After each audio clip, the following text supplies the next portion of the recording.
بسم اللہ الرحمن الرحیم۔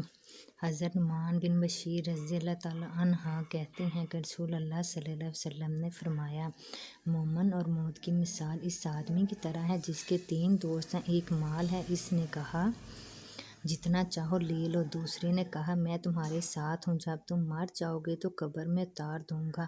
اور تیسرے نے کہا میں تمہارے ساتھ ہوں اور تمہارے ساتھ ہی نکلوں گا۔ پہلا دوست مال ہے، دوسرا دوست اس کے بیوی بچے ہیں اور تیسرا دوست اس کا عمل ہے۔ حضرت انس رضی اللہ تعالیٰ عنہ سے مروی ہے کہ نبی صلی اللہ علیہ وسلم نے فرمایا، بڑا اجر بڑی مصیبت کے ساتھ ہے، اور اللہ تعالیٰ جب کسی قوم سے محبت کرتا ہے تو انہیں آزمائش میں مبتلا کر دیتا ہے۔ جو راضی ہو اس کے لیے اللہ کی رضا ہے، اور جو ناراض ہو اس کے لیے اللہ کی ناراضگی۔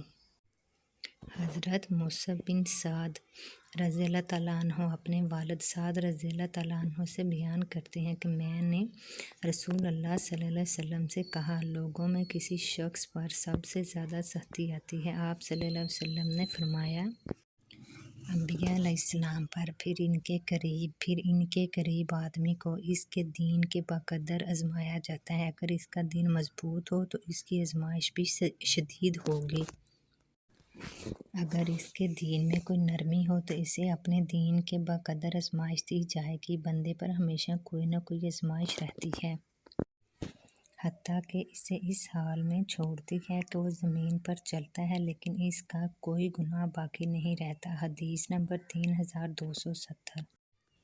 حضرت انس رضی اللہ تعالیٰ عنہ سے روایت ہے کہ نبی صلی اللہ علیہ وسلم نے فرمایا، مومنوں کو روز قیامت روک رکھا جائے گا، حتیٰ کہ اس وجہ سے وہ غمگین ہو جائیں گے۔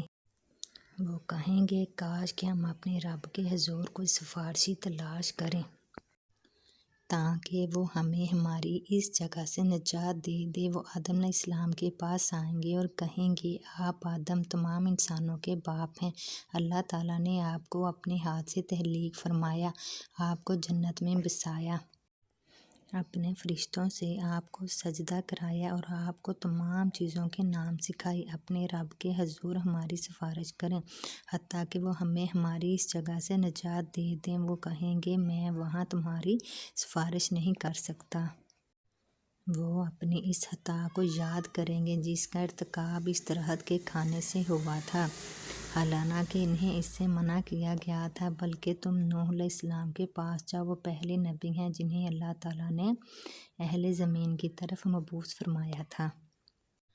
وہ نوح علیہ السلام کی خدمت میں حاضر ہوں گے تو وہ بھی یہی کہیں گے، میں وہاں تمہاری سفارش نہیں کر سکتا، اور وہ اپنی اس خطا کو یاد کریں گے جو ان سے لا علمی میں اپنے رب سے سوال کرنے سے سرزد ہوئی تھی۔ بلکہ تم رحمان کے خلیل ابراہیم کے پاس جاؤ، فرمایا وہ ابراہیم کے پاس جائیں گے تو وہ بھی یہی کہیں گے، میں وہاں تمہاری سفارش نہیں کر سکتا۔ وہ اپنے 3 جھوٹوں کو یاد کریں گے جو انہوں نے بولے تھے۔ بلکہ تم موسیٰ علیہ السلام کے پاس جاؤ جو اللہ کے ایسے بندے ہیں جنہیں اللہ تعالیٰ نے توریت عطا کی، ان سے کلام فرمایا اور سرگوشی کے لیے انہیں قریب کیا۔ فرمایا وہ موسیٰ علیہ السلام کے پاس جائیں گے تو وہ بھی کہیں گے، میں وہاں تمہاری سفارش نہیں کر سکتا۔ وہ اپنی اس غلطی کا تذکرہ کریں گے کہ انہوں نے اس قبطی آدمی کو قتل کیا تھا، بلکہ تم اللہ کے بندے عیسیٰ علیہ السلام کے پاس جاؤ جو اس کے رسول ہیں، اللہ کی روح اور اس کا کلمہ ہے۔ فرمایا وہ عیسیٰ علیہ السلام کے پاس جائیں گے تو وہ بھی یہی کہیں گے، میں وہاں تمہاری سفارش نہیں کر سکتا، بلکہ تم اللہ کے بندے محمد صلی اللہ علیہ وسلم کے پاس جاؤ۔ اللہ نے جن کے اگلے پچھلے تمام گناہ معاف کر دیے ہیں۔ فرمایا چنانچہ وہ میرے پاس آئیں گے، میں اپنے رب سے اس کے حضور آنے کی اجازت طلب کروں گا تو مجھے اجازت دے دی جائے گی۔ جب میں اللہ تعالیٰ کو دیکھوں گا تو سجدہ ریز ہو جاؤں گا، پھر جتنی دیر اللہ چاہے گا وہ مجھے اسی حالت میں رہنے دے گا۔ پھر فرمائے گا، محمد صلی اللہ علیہ وسلم اٹھو، بات کرو، تمہاری بات سنی جائے گی، سفارش کرو۔ تمہاری سفارش قبول کی جائے گی۔ آپ صلی اللہ علیہ وسلم سوال کرے، آپ صلی اللہ علیہ وسلم کو عطا کیا جائے گا۔ فرمایا چنانچہ میں اپنا سر اٹھاؤں گا تو میں اپنے رب کی وہ حمد و ثنا بیان کروں گا جو وہ مجھے سکھائے گا۔ پھر میں سفارش کروں گا تو میرے لیے تعداد کا تعین کر دیا جائے گا۔ میں دربار الہی سے باہر آؤں گا اور میں انہیں جہنم کی آگ سے نکال کر جنت میں داخل کر دوں گا۔ پھر میں دوسری مرتبہ جاؤں گا اور اپنے رب کے حضور پیش ہونے کی اجازت طلب کروں گا۔ مجھے اس کے پاس جانے کی اجازت مل جائے گی۔ جب میں اسے دیکھوں گا تو سجدہ ریز ہو جاؤں گا۔ جس قدر اللہ چاہے گا وہ مجھے اسی حالت میں رہنے دے گا۔ پھر فرمائے گا محمد صلی اللہ علیہ وسلم سر اٹھاؤ، بات کرو، تمہیں سنا جائے گا۔ سفارش کرو، تمہاری سفارش قبول کی جائے گی۔ سوال کرو، آپ کو عطا کیا جائے گا۔ فرمایا میں اپنا سر اٹھاؤں گا، میں اپنے رب کی حمد و ثنا بیان کروں گا جو وہ مجھے سکھائے گا۔ پھر میں سفارش کروں گا تو میرے لیے حد متعین کر دی جائے گی۔ میں بارگاہ رب العزت سے باہر آؤں گا تو میں انہیں جہنم سے نکال کر جنت میں داخل کر دوں گا۔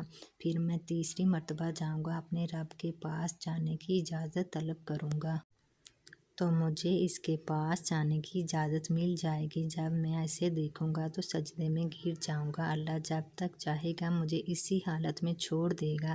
پھر فرمائے گا محمد صلی اللہ علیہ وسلم سر اٹھائیں، بات کریں، تمہیں سنا جائے گا۔ سفارش کرے، تمہاری سفارش قبول کی جائے گی، اور سوال کریں، آپ صلی اللہ علیہ وسلم کو عطا کیا جائے گا۔ فرمایا میں اپنا سر اٹھاؤں گا، اپنے رب کی حمد و ثنا بیان کروں گا جو وہ مجھے سکھائے گا۔ پھر میں سفارش کروں گا تو میرے لیے حد کا تعین کر دیا جائے گا۔ میں بارگاہ رب العزت سے باہر آؤں گا، انہیں میں آگ سے نکال کر جنت میں داخل کروں گا، حتیٰ کہ جہنم میں صرف وہی رہ جائے گا جسے قرآن نے روک رکھا ہوگا، یعنی جس پر دائمی جہنمی ہونا واجب ہو چکا ہو۔ پھر آپ صلی اللہ علیہ وسلم نے یہ آیت تلاوت فرمائی، قریب ہے کہ آپ کا رب آپ کو مقام محمود پر مبعوث فرمائے۔ فرمایا اور یہ وہ مقام محمود ہے جس کا اس نے تمہارے نبی سے وعدہ فرمایا ہے۔ حضرت ابو ہریرہ رضی اللہ تعالیٰ عنہ نبی صلی اللہ علیہ وسلم سے روایت کرتے ہیں، آپ صلی اللہ علیہ وسلم نے فرمایا، روز قیامت میری شفاعت کے لحاظ سے سب سے زیادہ سعادت مند شخص وہ ہوگا جس نے خلوص دل سے لا الہ الا اللہ، اللہ کے سوا کوئی معبود برحق نہیں پڑھا ہوگا۔ مشکوٰۃ المصابیح حدیث نمبر 5574۔